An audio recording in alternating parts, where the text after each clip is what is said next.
When I think about friendship, one of the first things that pops into my mind is the Golden Girls theme song. Because I really, besides it being a bop, I really do feel like it neatly, kind of got into all the things that make a good friend, thus making a good friendship between two or more people.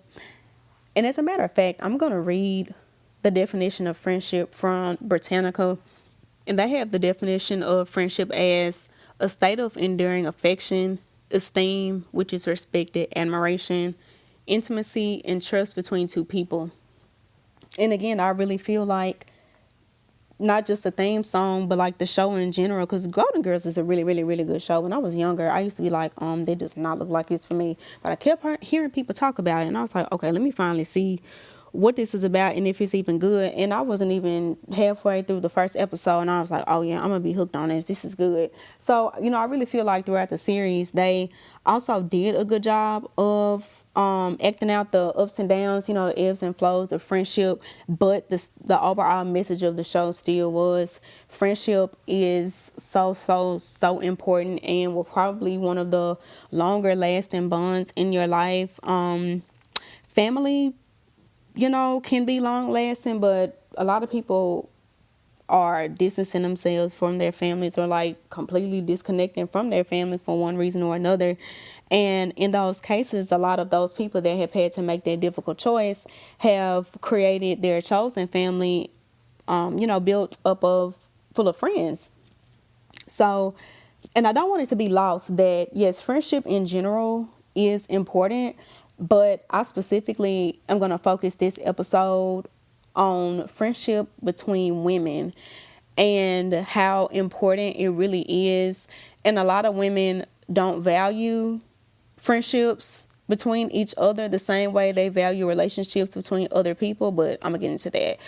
And I feel like so many women are shortchanging themselves and being short-sighted, and they are not truly understanding the importance of real friendship until they look up and they have nobody else to turn to, or they're in a circumstance where having a good friend to just be there would make all the difference. And a lot of times they have to find out way too late. There's this creator that I stumbled upon on TikTok, and like I have really, really been into her content, like her posts and her lives since she started. And she actually happens to be from the same city as me. Her name is Lady of the House. She is so insightful. She's an not super young, but also not older, married woman with one child. And the way that she pushes friendship between women so hard, and she really tries to tell people, especially young women, that dating is okay, having kids, I have my own thoughts about that, but you can, if you want to pursue motherhood, she gives you the realities of it. And she doesn't want to sugarcoat anything, to actually give you an honest glimpse of what you will be signing yourself up for.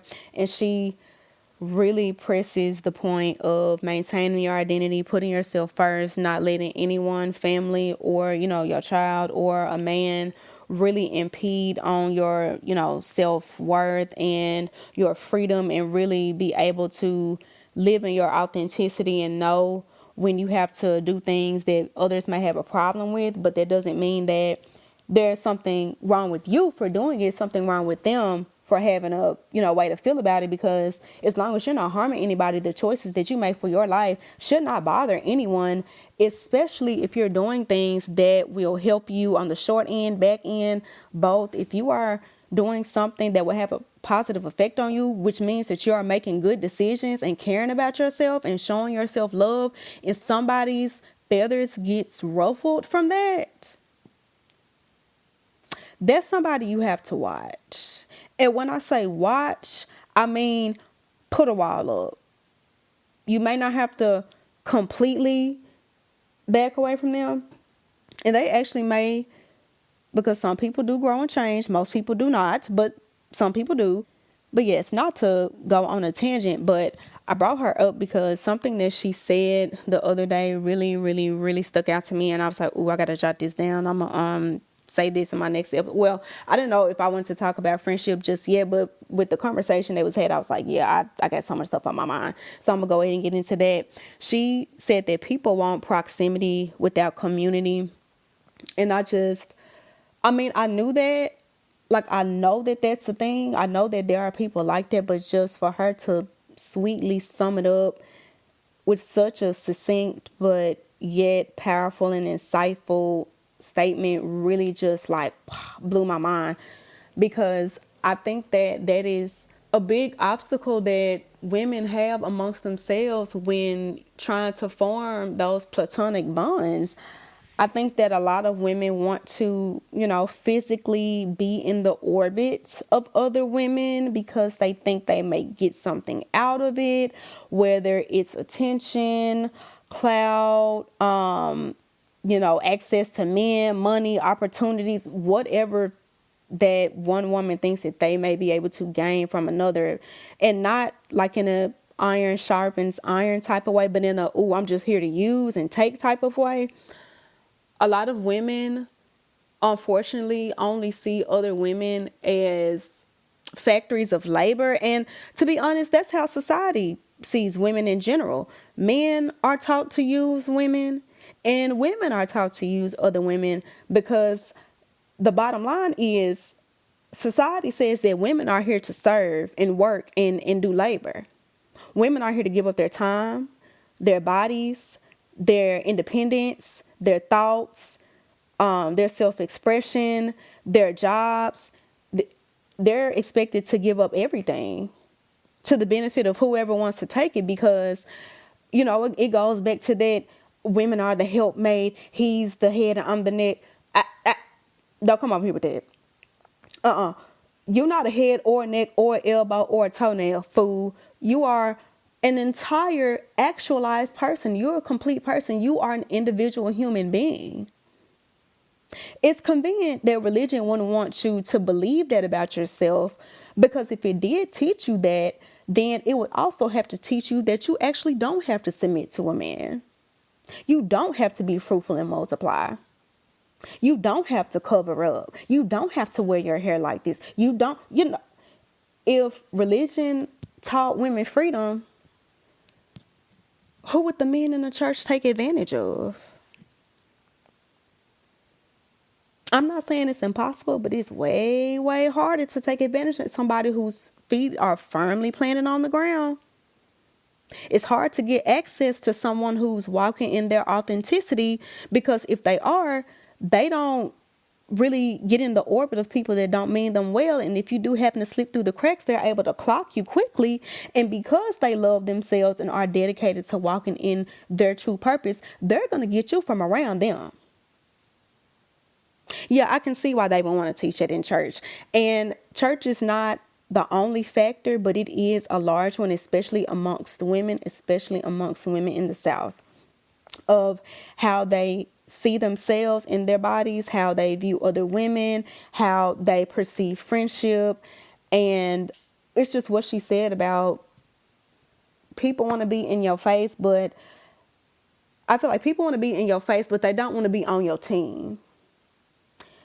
And that's just so odd to me, because if I'm in anybody's face, it's because, I may still be feeling you out. I may still be, building our relationship, but I am at least open to being on your team, because if I really didn't see me wanting to be locked in with you like that, I wouldn't be talking to you at all. I don't care what you have. I don't care how much money you have. I don't care who in the city know you. And pause real quick.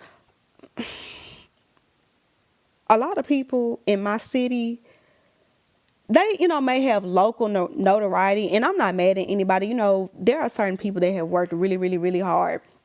You can't help but know their names, and I'm not mad at it at all. I love, a good rise up to the top. I have no problem with that.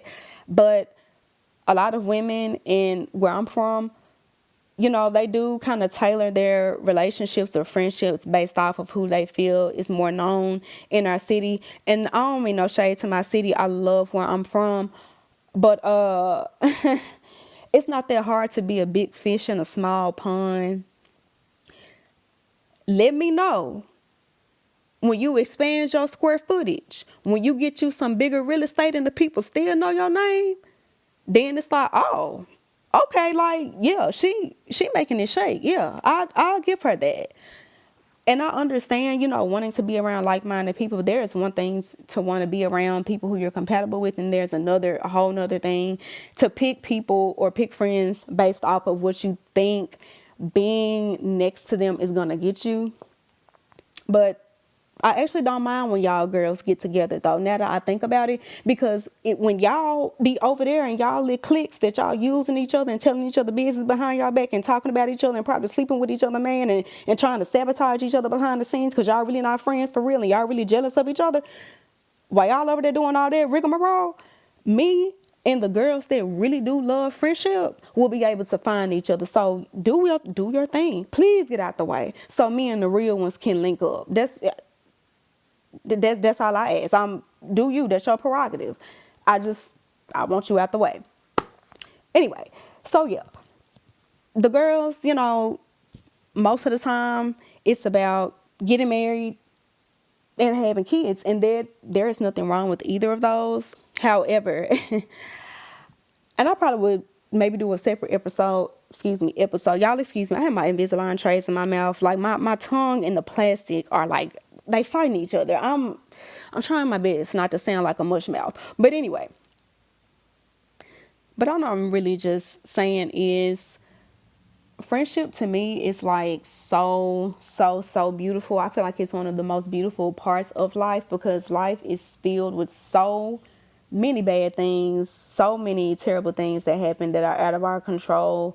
I just feel like friendship is one of the, the brightest spots of this life. And I feel like good friends can really change the quality of your life. And like I said, unfortunately, a lot of women, they cheat themselves out of that experience because they don't value women, because they don't value themselves, and that self-loathing that they harbor, it spills out into every relationship that they have with other women. I just personally think that it's sad. With that being said,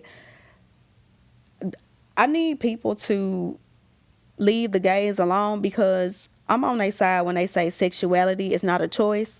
I know that it's not a choice because unfortunately for me, I'm attracted to my biggest predator, aka men. No matter what, that's just who I like. I'm trapped in this prison. It is what it is. Like, I'm definitely straight, but I absolutely prefer to be around I prefer to be around women. I've always been like that. When I was in daycare, I did not really like playing with boys. When I was in elementary school, middle school, I did not like boys like that. I did not like standing next to them in line. I didn't want to be by them at support. I did not want to sit with them at the table in school. High school, I started calling myself trying to date. Oh God, that was a disaster. But anyway, but I didn't like boys in high school, and I really don't like them as grown men. I think this is the worst version of them yet. My God. But unfortunately, that's just who I like. So yeah, sexuality is not a choice, because if it was, I would be able to do something about this. But I can't. But even though I am attracted to men, for me, friendships with other women, or like relationships with my family and my relationship with myself, all supersede any relationship with any man. I just can't fathom like what could be going on in somebody's thoughts that they would know all of the things that men have done to women historically, all of the rights they've taken, the way women had to like fight tooth and nail to get them back when they shouldn't have been taken to begin with. Be sexual assault stats, abuse stats, the conversation around parenting, and how a lot of times the mom is the one that's usually doing most of the work, if not all, if she's not doing it all alone. And how most serial killers and cult leaders are men. The evidence is out there that as a whole, that gender needs some help. Like, and y'all love to say, not all men. It's not all men, but it is pretty much always a man though. And with that being said, I'm cautious around anybody, but I am so much more cautious with men because they are the bigger threat. Not to say that women can't also be a threat. They are. A lot of women are agents of patriarchy, excuse me, and that within itself makes them an op. But I'll get to that later. However, I'm always a lot safer with women than I am men. My experiences when I'm with women is more fulfilling. It's more of a positive time. I feel more alive. I don't know. I've always been like that. Like, for example, if I'm on the phone with my friends and a man call me, long as it's not my dad and my brother, but they don't really count for this conversation. If a man call me and I'm talking to the girls, I may click over to see what he want. But if he ain't really talking about nothing, he just want to talk, I'll call you back. Cause I'm having a key fist right now. I'm not shutting it down to talk to you. I don't mean no harm, but I literally was on the phone with them first. So I will return your call. We just won't talk right now. But if it's the other way around though, if I'm on the phone with a man and one of the girls call, first of all, I'm definitely clicking over. I'm feeling like, hey, what? I'm on the phone with blah, blah, blah, but what's up? If she don't want none, then cool, we can stay on the phone. But, if she about to get into some things, let me call you back. Let me call you back in about 30 minutes. Or let me just call you back. I'm finna see what she's talking about. I might text him while we're talking, but I'll get back to you. Because for me personally, and I feel like I observed this with other women, and I don't understand how other women themselves like kind of don't make this observation, but friendships usually last longer than relationships with men. And for a lot of the romantic relationships that have outlasted friendships should have ended a long time ago, arguably even sooner than the friendships ended. Just because you have been attached to somebody for a long time don't really mean that y'all were ever supposed to do that. A lot of people do things that they shouldn't. But because people are obsessed with not having the quote unquote mark of shame of being single, people don't want to get divorced. And because, we've been together 75 years, but y'all shouldn't have really made it past the talking stage. Like, and you put all of that into a relationship with somebody you weren't compatible with, and you let your friendships fall down the wayside.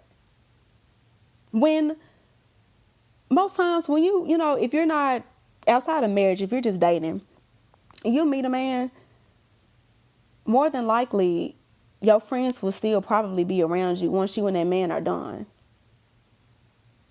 I don't know. And there's nothing wrong with being in a relationship with the right person, not just with anybody, just to be in one. But there's nothing wrong with being in a relationship with someone that is good to you and for you. But that should never get in the way of you forming and continuing friendships. It should not be my man or my friend. It should be my man and my friend. Especially if you knew the friend before the man.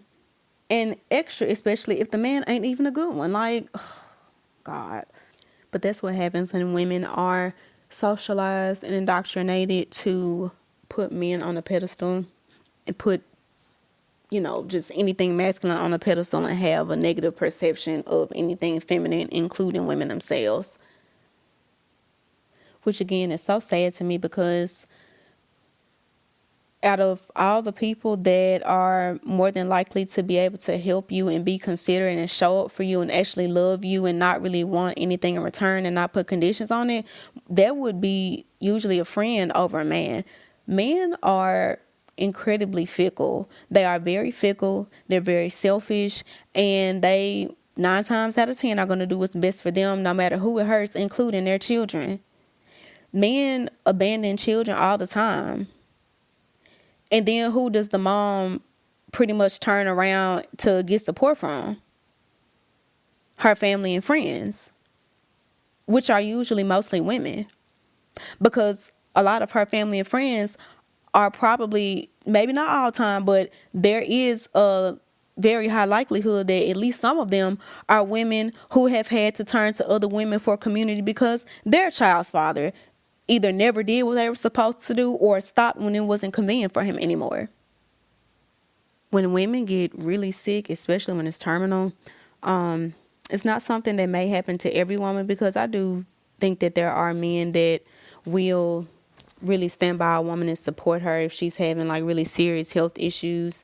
But it's a widely known thing that a lot of time when women's health takes a sharp dip, especially if it's going to be a long-term journey to try to get her back to good health, a lot of times those women are abandoned by the men in their lives. They are abandoned by the husbands and or boyfriends that they, have been giving their all to and submitting to and putting first and treating like a man and all these things, all these contributions that she's poured into him. But when it's her turn, the moment that she is no longer convenient for him and at his disposal, he just drops her and walks off. And a lot of times women are the ones that will have to step in when those men abandon those women when their health fails. I could go on and on and on, because I feel like there are so many different circumstances where women have had to find out that the one relationship they were told to always prioritize over others are actually the ones that either did the most damage or the ones that they needed healing from or need to be saved from later on down the line. And I just feel like it's so dangerous to promote this obsession with marriage and being in a relationship and having a man and, being able to have kids with a man. Nothing good comes from obsessing over anything. I know that one thing that comes up a lot is how making friends as an adult is not always easy, because, we're not like in school anymore or in a controlled environment where there are all these people around you at your disposal to, pick and choose your friends from. But it's still very possible as an adult, and dare I say maybe easier to maintain the friendship, because you have freedom and hopefully a few dollars now to be able to really invest into your friendship and create experiences. It just takes a lot more effort because someone isn't getting you up, making you get dressed and driving you to this building where everybody sits for 8 hours. It takes more effort, but that's something that can definitely be done if you care enough to create and maintain a friendship. Having fear of bad experiences or meeting somebody crazy is very normal and understandable, but don't let it paralyze you. Being open to solid friendships will definitely help the right people, find their way to you. You can also, do you need to evaluate the people around you? Do you need to clean house or make some adjustments? Are you giving more weight to history rather than how they actually act and how they treat you and how they make you feel? Do your current friends make you give them the side eye all the time? I tell one of my friends often that the way I can evaluate if I can deal with a person long term, or if I need to get them up out my face, is how their behavior makes me react. Like, if you do something that makes me roll my eyes at you, I can handle that. People get on each other's nerves and push each other's buttons sometimes, especially if you're in a close space together. But when I have to side eye what you do, that's a problem, because that lets me know that I can't trust you. No matter how well you think you're acting, no matter how careful you think you are being, you are not as smart as you think you are. You have shown your slip, and it lets me know that you are not somebody that I'm safe around. And I need to either completely end dealings with you or absolutely put some boundaries up and have some very strict and defined parameters in place for when me and you interact. And I, going off the thing of trust do you trust your friend or friends? You know if you don't trust somebody or not. If you are always having to brace yourself for them or go over the stuff they do 50 million times in your head, and if you have to excuse their actions or the stuff they say, or go back and forth with yourself about, oh, they didn't really mean it like that, or oh, I'm pretty sure they didn't really, mean to say that, or they probably meant no harm. If you gotta have 7 different conversations inside your head about this same person, and other people not even giving you their it's something wrong with that person. They have character flaws that it's not your job to fix or stick around and hope that they fix. That's somebody that your body and your spirit is letting you know they cannot be trusted, and you need to do what the smart thing is and the safe thing is and get that person away from you, because you never underestimate a person you can't trust. A person that can't be trusted is somebody that lacks integrity. A person that lacks integrity will do God knows what, as long as the circumstances line up. Some people haven't done some things to you yet because the appropriate circumstances have not fleshed out for them to do said thing. You thinking, oh, they would never. They are, and they will. Y'all just ain't made it to that point yet. Or you can save yourself the heartache and just be like, I feel it. I love this person. We've had good times. We have good memories. I really did enjoy this. But I think I need to, let it fade out or step back, because either you're going to pay on the front end or you're going to pay on the back end. But there will be a deduction from your account. And if you have to pay on the back end, you're going to be so much more hurt and upset, and it's going to be so much harder to get over it. But anyway, not to go on a tangent about that. Just wanted to make a point. Also, do you feel on guard when you're with them or feel the need to hide yourself? I understand that some things you do need to keep private, and it doesn't even have to be anything like, super messy or scandalous or salacious, but you don't owe anybody, complete knowledge and entry onto your life. Some things are sacred. Some things are just between you and God, or your God, or whoever, if you have a God. Everybody doesn't need to know everything, but there's a difference between practicing a healthy level of, again, boundaries and privacy, and consciously shrinking parts of yourself because you know that a person that's around you is going to make you feel bad about said thing. That is a problem. To me, that kind of puts me in the mind of walking on eggshells. That's a problem. That's an indicator that their dynamic is very unhealthy.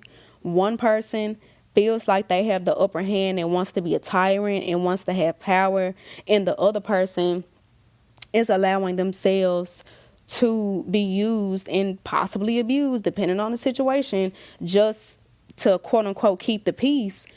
You worried about keeping the peace, and this crazy person is sitting across from you. What about the peace within yourself? That person ain't gonna never be at peace, because if they were, they wouldn't be playing these stupid manipulative games with you. If they were at peace, y'all would be able to have a normal, healthy dynamic. You are worried about how they're gonna feel. They're not worried about anything about you. They know how you feel. They can see the discomfort, which is why they reach into their bag of manipulative tricks in order to get you to continue to shrink yourself, because they know you're gonna do it because you've been doing it. So either you make a choice. You keep letting somebody keep their foot on you, or you shake them off you and you stand up. And any person that has a visceral reaction or passive aggressive reaction to you standing up for yourself and embracing who you are in whole, flaws and all, if they have a problem with that, they have a problem. Like something's wrong with them. That's not somebody, now some people are addicted to chaos and dysfunction. If that's your thing, I can't help you. But if you want something real, want something that can be long lasting, want something that can have a strong foundation and grow into beautiful things beyond your imagination, you cannot have people who make you tense up and feel like you got to watch everything they say, and you can't do this because they going to feel that way. I can't say that because they going to get... That ain't your problem. You can't regulate other people's emotions. You grown, they grown. You can go to jail, they can go to jail. You got bills, they got bills. You gonna have to die one day, they gonna have to die one day. Who's to say that their needs need to be put on a pedestal? when two people are having a healthy relationship, both people are bringing their needs to the table. And if they both have brains and aren't nuts, they're going to be able to work through it together where nobody is really. It's one thing to make a simple compromise like, I'd rather go to this restaurant, but we went to the one I like to do last time, so let's go to the one you want to go to this time. That's fine. That's healthy. That's give and take.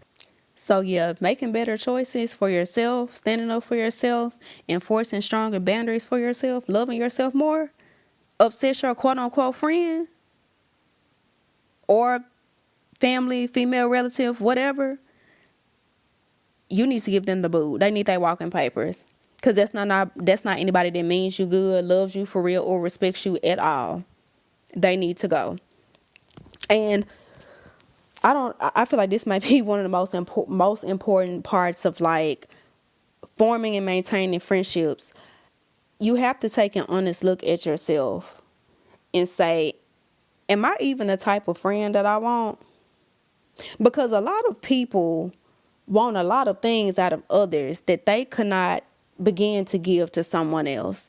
Similarly to how some of these men say, oh, I want a woman with a nice body and her stomach got to be this flat and her booty got to be this big and she got to have this much money. Meanwhile, he looks a mess, he built a mess, and his finances a mess, but he wants, the top-notch lady on the market. You look, nobody is perfect. Everybody has trauma. Everybody has flaws. But you can't step to the scene being raggedy and think you gonna get a polished top-notch friend. On the surface, y'all may be able to do a very surface connection just based off of maybe y'all's appearance, maybe y'all dress similarly, or y'all have similar interests. Maybe y'all have like similar social circles where y'all may not be friends, but y'all see each other. But if homegirl is actually a decent woman, loves herself, puts herself first, and really takes sisterhood seriously, and you are the opposite of all of those things, you and her will never work. What they say in Sister Act 2, if you want to be somebody and you want to go somewhere, you better wake up and pay attention. You want real friendship? Are you a real friend? You can't find true friends while living a lie.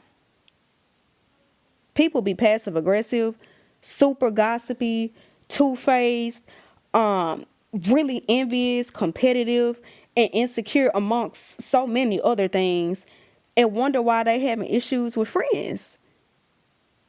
Doing stuff like, your friend graduating, you done came to her celebration and she looking good, feeling good, so happy about her accomplishments, the decorations, look nice, the food smell good, everybody laughing and having a good time and taking pictures. And here you come out the blue with an off-color comment about her dress. But you want real friends. But you decide that that's an appropriate action to take during somebody's celebratory moment. People do stuff like your friend having a housewarming, whether it's an apartment, condo, townhouse, or a real home. It don't matter. Your friend will invite you to her moment to share her living space with you, which is very sacred. She thinks that y'all's friendship is at a certain level where she can comfortably welcome you into her home, and you repay her kindness by going around making negative comments about the decor and the furniture. Or one y'all really love to do, your friend who may be somebody who's usually very polished and usually, has a lot of control over their life, they going through something. And instead of you using that opportunity to be a friend and a confidant, shout out to Golden Girls, you decide to use what she's going through as a conversation piece with others because you're reveling in her misfortune. You so happy you got to go tell people. You can't contain yourself. You so happy that your quote-unquote perfect Patty friend finally messed up. Meanwhile, if we go tap perfect Patty on her shoulder, she going to be like, what are you talking about? I never said that. You put your friend on a pedestal because you think that they're better than you. And again, that goes back to that proximity. People want proximity but don't want community. You want to be around the it girls, the smart girls, the successful girls, the pretty girls, the whatever type of, you want to be around those women. You want to get close to those women. You want to breathe their air. You want to be in their circles. You want to sit at their table. You want to be everywhere they are. And then have the audacity to think that you're going to be able to be with them and mistreat them, and they're not going to be able to clock you or get rid of you. Nobody has to take disrespect. Friends don't do that. Friends may upset each other, but a real friend is going to step back, take some time, cool off, come back to your friend, talk about it, and move on. There's no reason for everybody at work, everybody in the friend circle, everybody at school to know you and your friend got a problem. Meanwhile, your friend like, la-di-da-di-da-di-da, don't know nothing going on. It doesn't make sense for you to swear you somebody's friend, but if they're having like, a high moment in their life, you have to try to say something to ruin the vibe. Because again, you're really not their friend. Because if you were, whether you got what you're looking for or not, you would be still happy for them, because you would actually have true love, respect, connection, intimacy, and admiration for your friend. Again, some of y'all want friends that you can't even be right now. And then when you do get those friends, instead of using those friends as inspiration to be like, okay, like let me tighten up in these spaces. I know I can improve here, I can improve there. I do this and I know I shouldn't. Let me try to, tighten up. You decide to lash out on said friend and then act like said friend is wrong for being like, oh, got a blast. You have to do some internal work if you want healthy relationships. It's no ifs, ands, or buts about it. There's no way to get around it. You can meet people, fall out, meet people, fall out, meet people, fall out. You can cycle through as many people as you want. You will never have true intimacy, true connection, and true sisterhood if you are not a true friend to yourself first. Point blank, period. And just like in romantic relationships, in friendships, compatibility is also very essential. Just like when you're dating, you're trying to, read a person, kind of listen to what they say, allow them to show themselves to you. Just like you shouldn't ignore red flags during dating, you also shouldn't ignore red flags as you build friendships either. I feel like when we're young, it's a lot easier to ignore red flags in people, especially if you are still learning yourself and learning how social connections work and how people are socializing, just being able to better recognize negative behavior and what it implies about a person. But, once you get past a certain age, just like in my personal opinion, once a woman gets past a certain age, unless she suffers from some type of like cognitive disability, when a raggedy man is in your face. At a certain age, once you've met one, you've met them all. They really do read from the same script. They don't really change up any tricks that they pull. It really be same mess, different man. And just like that, once you get past a certain age, I feel like, especially if you get past the high school stage, I feel like you can tell a weird woman when you see one, because a lot of weird women who are grown women were weird teenage girls.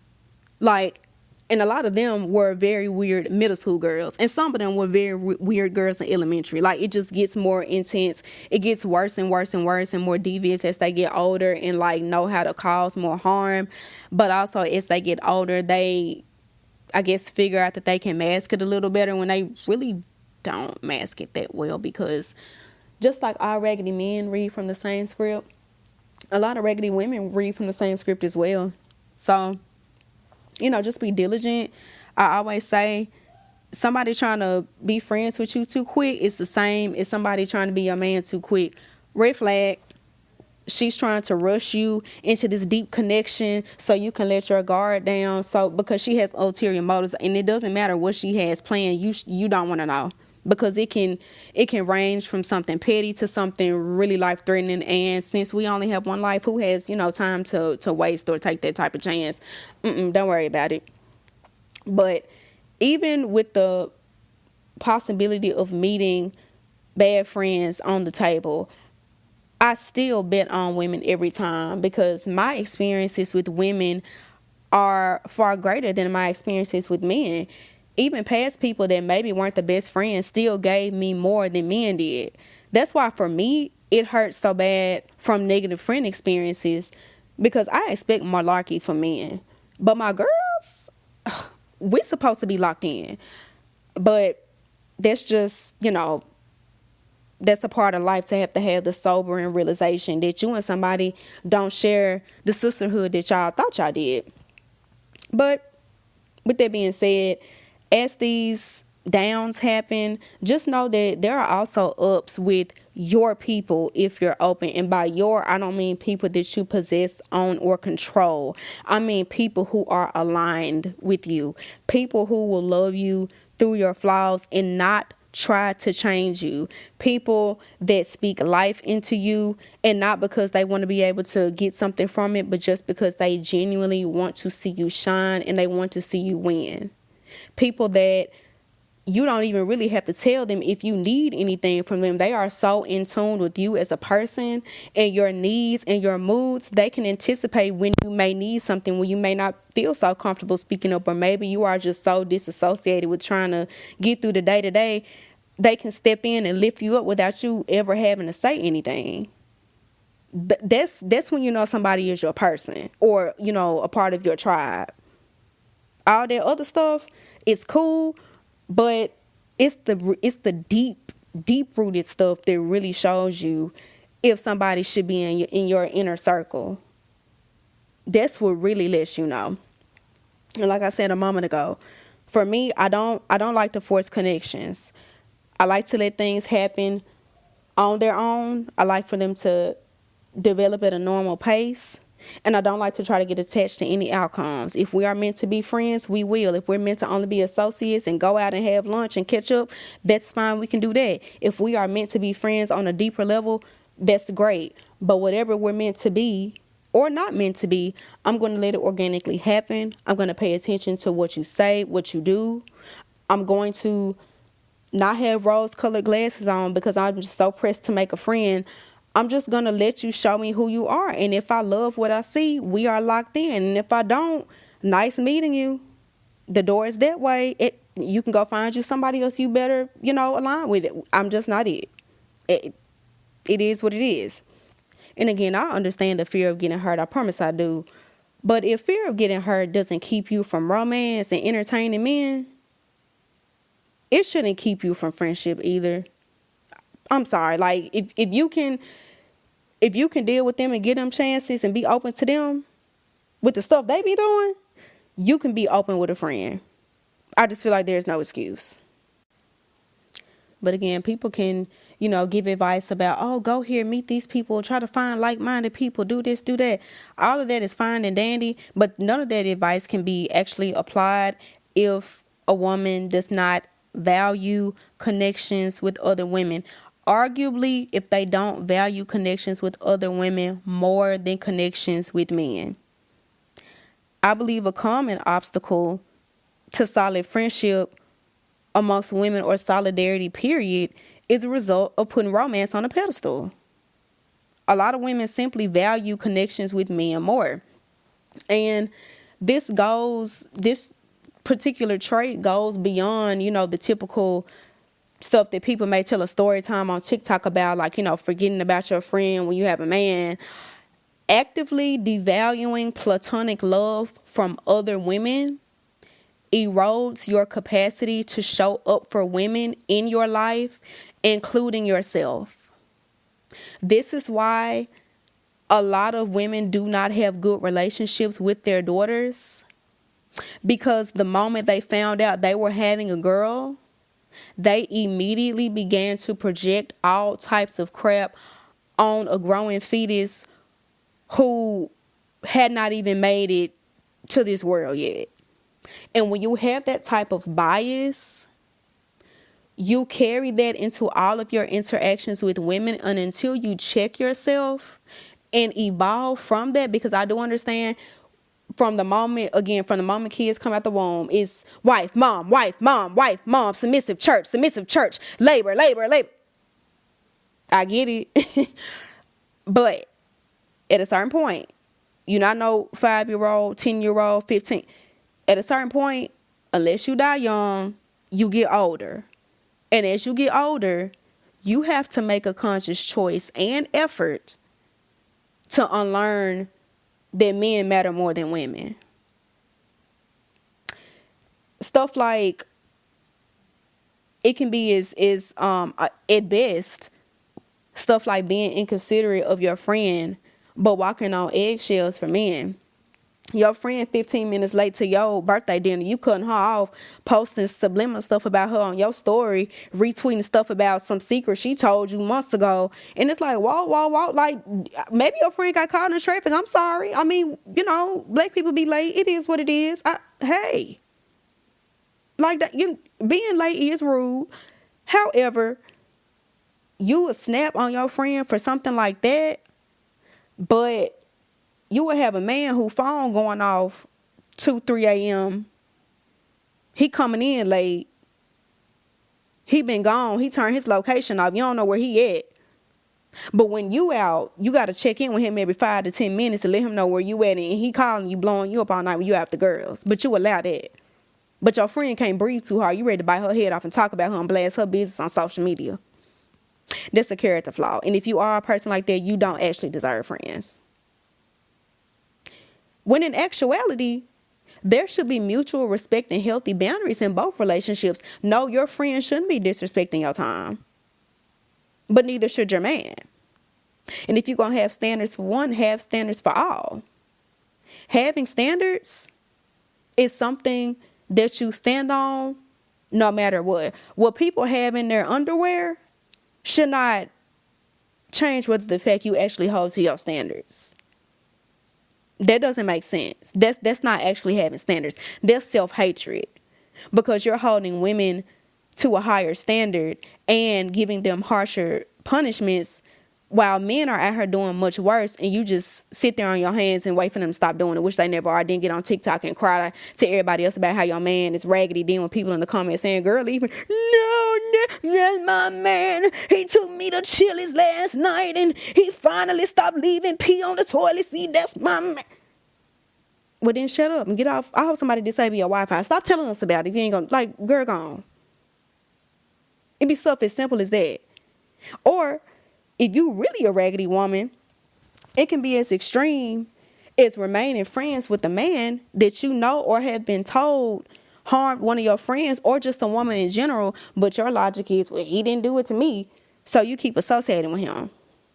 And I feel like I'm about to go on a tangent, because that really burns a hole in my, when women do that. I be wanting to put my hands on them.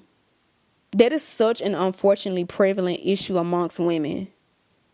Because, like, how do you even feel safe around him?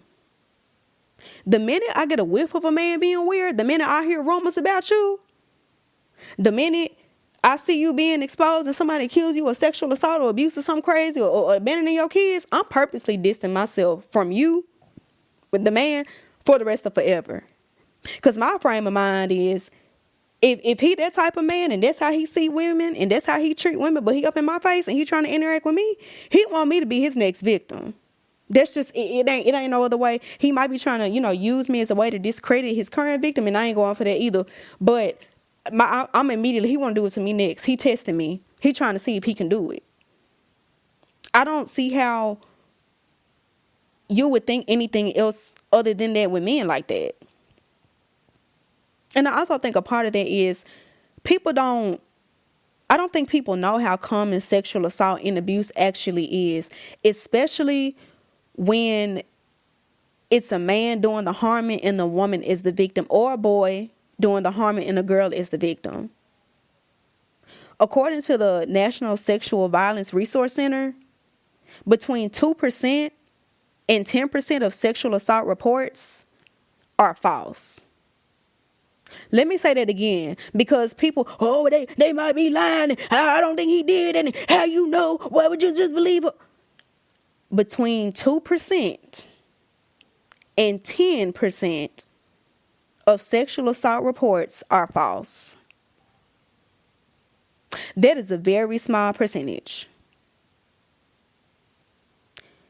From the National Domestic Violence Hotline, over 1 in 3 women and 1 in 4 men in the United States have experienced rape, physical violence, and or stalking by an intimate partner in their lifetime. Let me say that again. Over 1 in 3 women and 1 in 4 men in the U.S. have experienced sexual assault, physical violence, and or stalking by an intimate partner in their lifetime. With odds like that, it's best to always err on the side of caution and worry about being wrong later. Because claims, regardless of the accuser's gender identity or sex, are not likely lies. I would rather be wrong than be on the side of an assaulter or an abuser, because the odds would be that I will more than likely be on the side of an assaulter or an abuser. And that's a problem for me. If I believe somebody that made the accusation and I decide to just, give them the benefit of the doubt at the gate, and I find out that they were one of the very rare chances that they lied, I can sleep at night with that. I can be at peace with that, because I did what made the most sense. I never want to accidentally or definitely not intentionally be on the side of a predator. But with odds like that, if I was to be foolish enough to give a man the benefit of the doubt just because he a man and she a woman, and find out that he did exactly what she said he did, I would not be able to sleep at night behind that. Never in my life do I ever want to enable or protect a man that harms women and or children. That is not a bet I'm willing to make. I'm going to move on, but I do think that in a future episode, I may do a whole episode about how pervasive rape culture is in our society, because that is such a recurring issue in all relationships, to be honest. But I'm trying to stay focused. Bringing it back to people not really realizing how frequently women and girls are abused by boys and men is intentional, and society uses shame to do it. Silencing victims gives the illusion that assault and abuse are so rare. So when people do speak up, people easily lean towards thinking that the accusation is likely untrue, when statistically speaking, the accusation probably is true. And one last thing, predatory behavior isn't uncommon. What's unfortunately, I feel like there are less normal people than predators. What's uncommon is for predators to be called out and appropriately punished. That's what's unusual. With all that being said, part of sisterhood is not enabling or defending abusers. And that's one of the things that trips a lot of y'all women up. I have to say y'all women, because that's not a group of women that I belong to. I do not play that. A lot of other people be trying to play that, and I'll be about to call them everything except for what's on their birth certificate, because I do not play that, and I have no grace, compassion, or respect from any woman that wants to defend a man who harms women and or children. But again, that's a dangerous manifestation of valuing men over women. That's what happens when women are fed over and over and over and over and over again from the time they're able to form a complete thought. Women are lower. Women are second. Women can't lead. Women need to be controlled. Women need to submit. Women need to acquiesce. Women are helpless. When you got the church feeding you that mess, your mama feeding you that mess, your grandma feeding you that mess, you hearing that mess in school, seeing it in media, it will rot your brain to really believe that because you have a certain genitalia, you have less value. And for the people that love to use religion, I don't This is why I don't let everybody pray for me. And a lot of times, some people say they pray for me, depending on who it is. I tell God and me, like, I rebuke whatever they say, even if it was something good. I'm sorry. I just pray for myself, forget somebody I care about to do it, because I don't trust you. I don't know what God y'all be worshiping. I do not know what God y'all be praying to. But my God has never ever told me that because I unfortunately have a menstrual cycle once a month, that I'm a second class citizen. My God actually told me that there's some malarkey, and I actually am just as important as anybody else. And I'm just as valuable as anybody else, and I can be just as powerful as anybody else, and I should never shrink myself for anyone. That's why you can't let everybody pray for you. That's why you can't eat everybody's food. These people be influenced by a spirit eye, but it ain't the one they think they talking to. They got somebody else in their ear. Moving on. Friends, sisters, aunties, whether by blood or not, matriarchs, mothers, are supposed to be safe. And unfortunately, a lot of times, especially in the family, that's where you meet your first mean lady. The women around you are supposed to be a refuge for you. I don't care what nobody say. Especially if you are an older woman family member, you are supposed to be a guiding light for your younger female family members. You're supposed to protect them. You're supposed to build them up. You're supposed to love them, not just love them when people watching. Not just buy them stuff and take them places and post pictures so people can blow smoke up your butt. You need to love the young girls in your family, even when it's not convenient, even when they get on your nerves, even when they hormones out of whack, even when they roll their eyes. I know it may not be easy, but again, y'all give grace to men for way more. So I don't want to hear it. I feel like the only thing that is more beautiful than women nurturing each other is parents nurturing their children. And actually, a side note, since I'm talking about, women, sisterhood, for all that, I do want to add real quick that I do include trans women in sisterhood. I know some of y'all gonna be like, oh, they not real, they gonna have. Hey, do believe what helps you sleep. Believe what helps you sleep at night. I'm not here to argue with you. I'm not here to make you feel how I feel. I just want to make it clear that I'm not leaving my trans girls out. However, I do want to learn more about the nuances of how trans, especially really black trans women, maneuver friendships with other trans women in their womanhood and cis women. I kind of, there are some things that I get, but I feel like it's very surface. I want to learn so much more. I feel like it would be more helpful if I was more educated on that particular thing before I speak in depth about it. So I'm not trying to exclude trans women from sisterhood, because I personally would be very open to having trans women friends. I think that trans women are beautiful. I really respect the guts to stand in who you know you are, even though everybody else is telling you that you crazy. And the trans girls be beautiful. The faces be facing, the bodies be, wigs, nails, lashes, they be eating down. So my womanhood is not threatened by trans women. I think that it's beautiful that womanhood could look different because we're all different. I have no problem with that. I just wanted to make that clear. I'm not cutting them out. I just want to be more educated on that before I talk about it. Circling back to women nurturing women, though. I'm personally always so full from when I spend time with my girls. It don't even have to be like, oh, we spent the night over each other's house, we went on a trip, we did that. It could be something as simple as sending voice memos back and forth, venting about something, catching up, talking about these crazy Real Housewives women, sitting on the phone, talking about something crazy that happened at work, doing something as simple as, going down to the restaurant, getting a good meal, kikiing over some drinks. And of course, I love traveling with the right people. I do love traveling. Girls trips done right. Chef's kiss. Some of my best memories. A good girls trip literally will heal me from the inside out. That's why for me it really is worth it.